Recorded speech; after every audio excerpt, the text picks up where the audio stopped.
Now, goods and services as well as capital expenditure budget of all ministries, departments and agencies are the areas to be affected by the proposed cut in government spending this year. That's according to Deputy Minister of Finance, Abena Osei-Asare. It follows a recent announcement by government to cut 20% of the quarterly budget of all government institutions. Speaking on PM Express, the business edition, Mrs. Osei-Asare said government is committed to matching revenue with expenditure this year. All ministries, departments and agencies have seen some cuts in the allocation. And usually, let me tell you, with the first quarter is more of planning. And so we want them to use this quarter to reprioritize their needs. So that this is what is going to be given to you or has been given to you for this first quarter. So look at your needs and prioritize them. Usually the first quarter is more of planning. And so in this planning stage, the finance minister is telling you that we have cut everybody's allocation by 20%, ministries, departments and agencies. So this is what you have. So look within your programs and activities and reprioritize for the first quarter. So yes, we have been able to do that. So I'm just asking that, so is it going to affect compensation within these ministries? No. Is it going to affect capital projects? Compensation.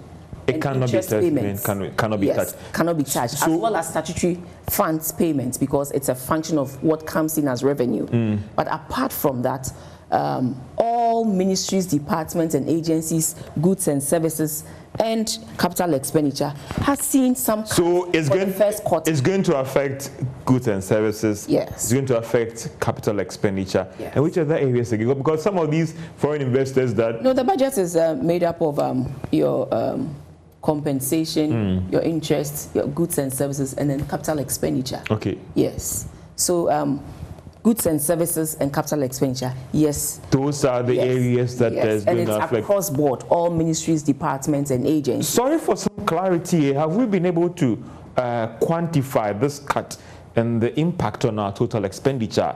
Maybe a round figure that because we are doing this, this is the savings that we are going to make to help us improve our revenue space in terms of how we can spend as well. I cannot give you a definite, a definite figure, but clearly I know that for Q1 we're doing around 24 billion Ghana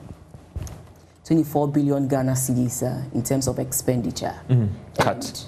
No, in terms of expenditure for the quarter, we're doing about 24 billion Ghana cedis for that. Like I'm saying, usually the first quarter is more of planning and reprioritizing. So we are hoping that once we start like this, we reprioritize and then we spend on the most needed activities or programs, and then we avoid duplications. Well, the Deputy Minister of Finance, Madam Abena Osei-Asare, there. Away from that, economist and finance lecturer Professor Godfred Bokpin is renewing calls for the tax exemption regime to be reviewed in order for government to rake in more revenue. According to him, tax exemptions granted can rake in the necessary revenue to save the government from introducing the electronic transaction levy. Professor Bokpin was speaking at the Economic Governance Platform Public Forum on the electronic levy in Accra. The forum, organized by the Economic Governance Platform, Advocates for Christ Ghana, and supported by Joy Business, was focused on the country's rising debt levels as well as the electronic transaction levy. Many have raised concerns about the ability of the country to raise the targeted revenue due to some pressures on businesses and the economy as a whole. However, Deputy Minister of Finance John Kuma disagrees. If anybody tells you that we are not going to get that figure, tell him it's not true. We believe in what we have done. It is a very, very conservative figure. And even we know that once you introduce a tax, there will be attrition rate. People will initially resist and try to avoid it and all that. Even that has been factored to about 24% of attrition rate. We factored all those things in coming into. And sometimes I'm very careful at pointing to that, because the next time the headline will come, Kuma says that Momo users have been reduced by 24%, which is not what I'm saying. I'm only saying that in our revenue projections, we did attrition rate with that figure, so that in case we want to hit a certain amount that we expect to get, and it's even dropping, we will still be within the range.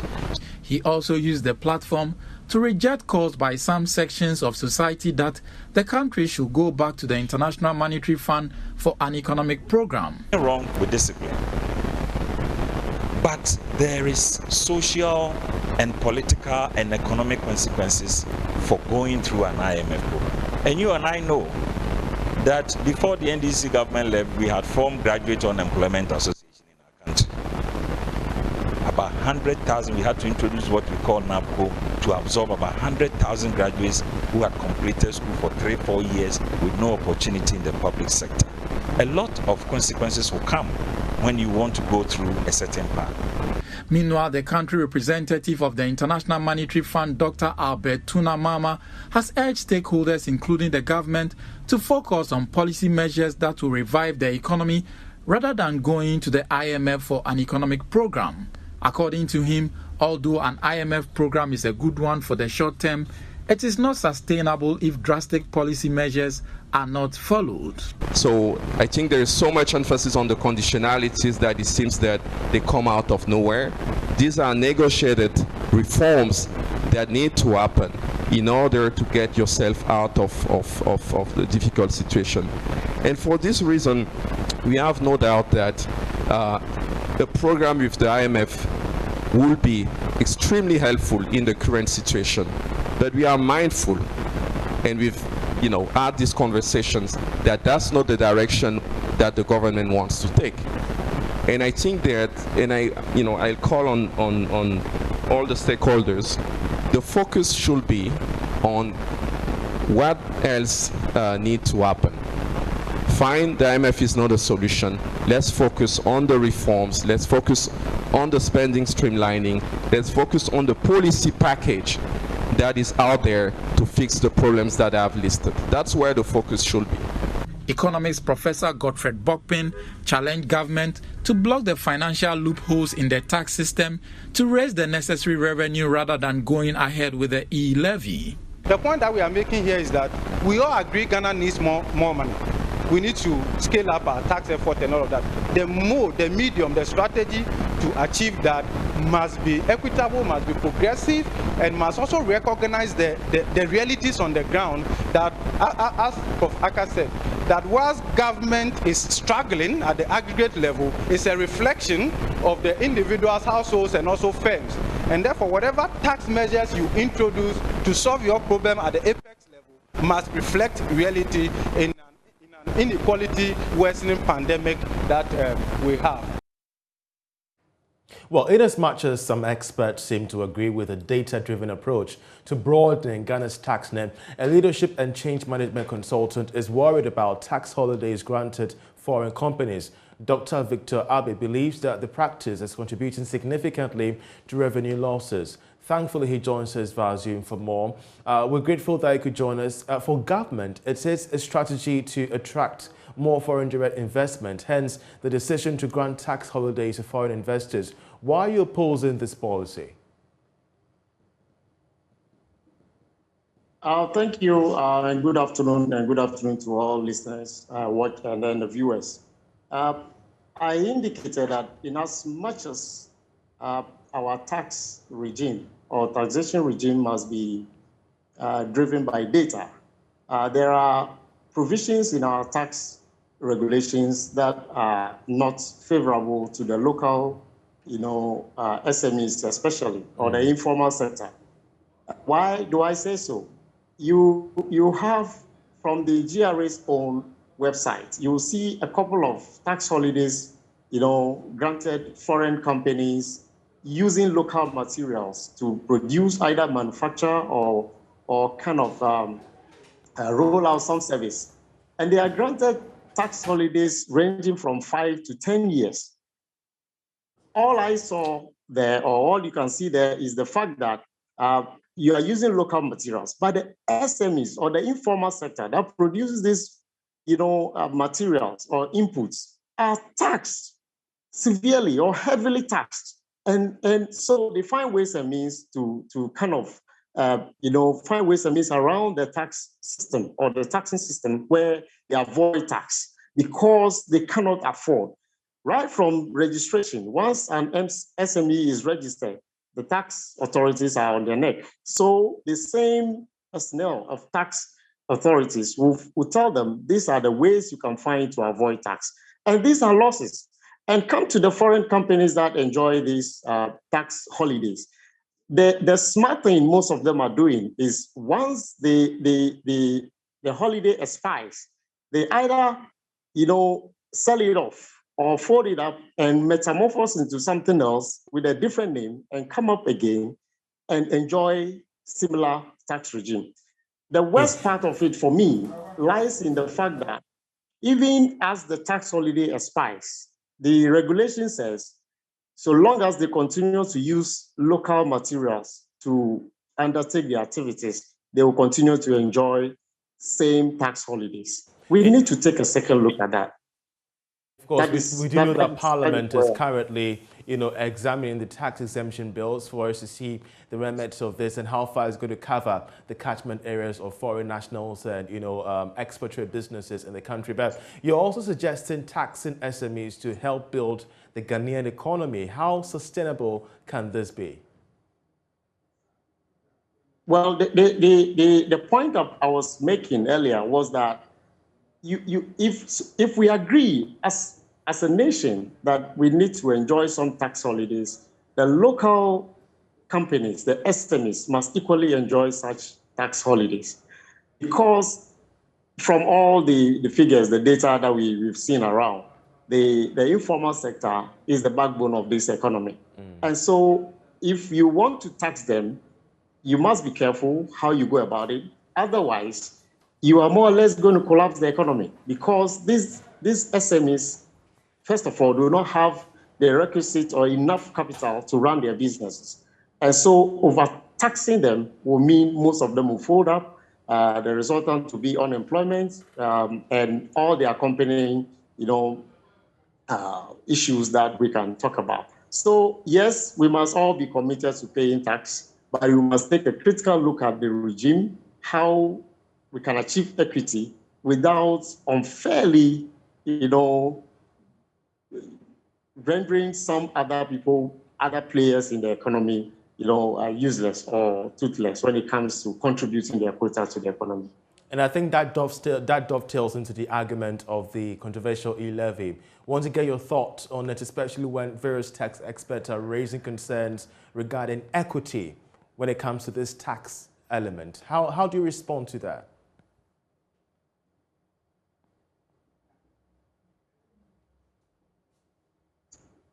By other speakers or other contributors to the debate on the e-levy, I share same views. We need to really look at it.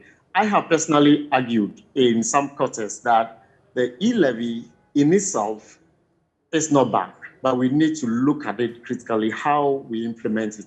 Because we are pursuing a digitization of the economy. And at the same time, we want to discourage the use of electronic means of commerce by taxing. A lot of people are going to withdraw. In fact, last week, I saw the data showing that already there's a reduction in the usage of electronic money transfer or Momo transfer. That is what is going to happen if we don't take a critical look at it and reorganize it to achieve the intended purpose.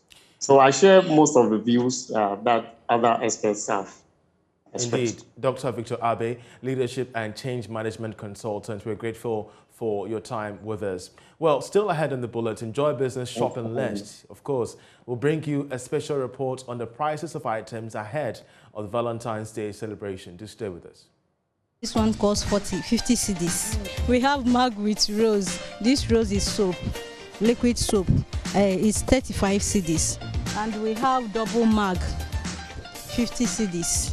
This mug, Love Watch, and it's just 40 cedis. Affordable.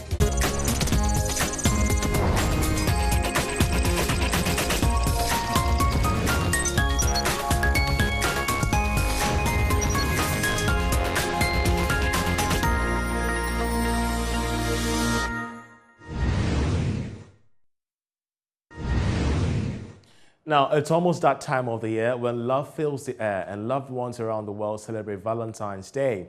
In our maiden episode of Joy Business Shopping List, Beverly Brom has been taking us through the prices of some items we can buy for our loved ones on Val's Day. Take a look. If you wanna be my Romeo, see my parents. Hey, my darling, I'll be your Juliet. So it's a season of love. It's a season where people show affection to people close to their heart. So this Valentine's season, what are you doing for your loved one? What are you getting for them? And do you know how much that gift will cost? Well, today on Shopping List, we are here at the Makolo Market in a very beautiful shop to help you get the perfect gift for your loved one. Let's go shopping. I have a teddy bear on my list. I have a rose flower. I have a mug. I have a rose towel. I have a hamper. I have a lingerie. Which one of these items on my list do you have here in your shop? Just take me through them and how much they cost. Where do we start from? Okay. Like mug with wristwatch and then wallet. This one costs 50 cedis. We have mug with rose. This rose is soap, liquid soap. It's 35 cedis. And we have double mug, 50 cedis. This is mug, love watch, and it's just 40 cedis. Affordable. And then we have champion teddy. You know, here we have President Teddy, Minister Teddy, a Peace Ambassador Teddy, Judge Teddy. We have a teddy that is a swimmer, a laughing teddy, but the most dangerous teddy is the gossiping one. It gossips. And this one is 1-1. This is the pasta teddy. And then we have the flower soaps. They are all flower soaps, beautifully packaged. Flower soaps with towels. You know, we have towel ice creams and everything. You know, they are 25. This is 10 cedis. So this is a rose soup. You put them in the jacuzzi and then they lather. So this Valentine's Day, you can get these ones for your loved ones. And how much is it? How much is it? This is 45 cedis. So tell me about the hampers. This is this is actually 140 cedis. It comes with a wine, it comes with a rose flower and a hair massager. We've got 650, we've got 570 and then 1,000. And this chocolate I recommend for everybody. Get this for your loved one and it will never end in tears. So that was Sabina from Janelle's gift shop. She has taken us through all the beautiful gifts that we can get for our loved ones on Valentine's Day. Ladies, we are done with the handkerchiefs and the singlets and the boxer shorts. We are doing some other romantic gift this Valentine's Day. I hope we've been able to help you with the perfect budget when stepping out of your home to shop for that special person. For Joy Business, I am Beverly Broom.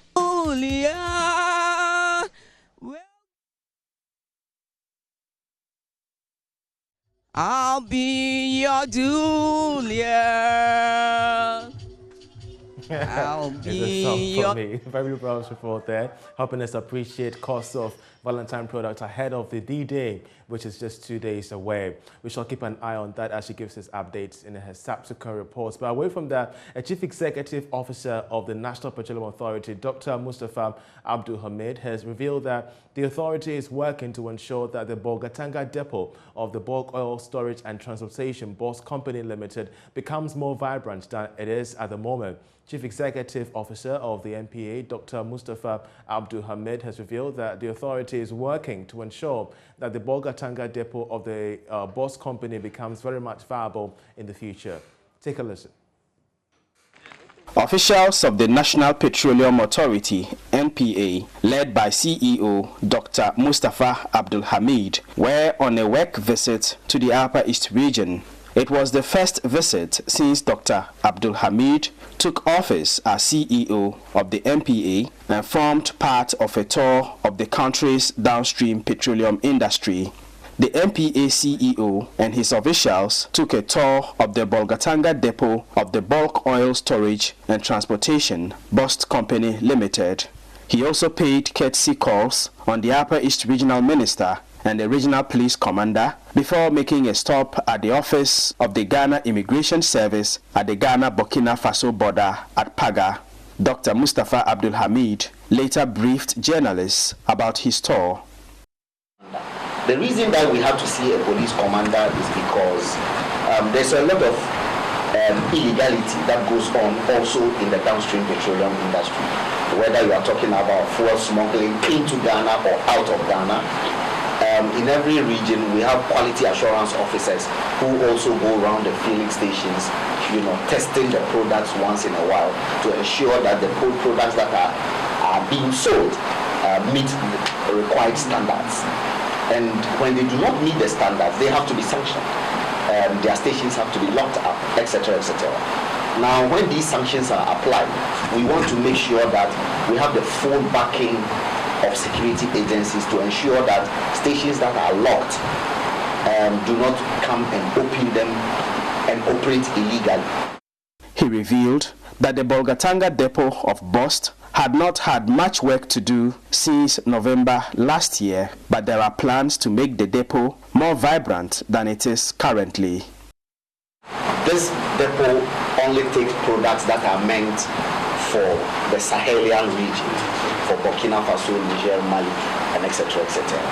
But even there, we had discussions amongst ourselves. Some of the directors put our heads together. We thought that we should find a way also of allowing that depot to also distribute petroleum products to some of the northern zones. That way we can make Bolga a bit more vibrant. But of course, it's not as simple as just saying, let's add Bolga. There are also other technical issues as to the ability of BOST to pipe enough products at any one point. Well, it's been a pleasure coming away with the marketplace this entire week. Let's do same next week with me, Charles Ayete. But in the meantime, for more news, please log on to myjoyonline.com. Many thanks for watching. Enjoy the rest of our programs.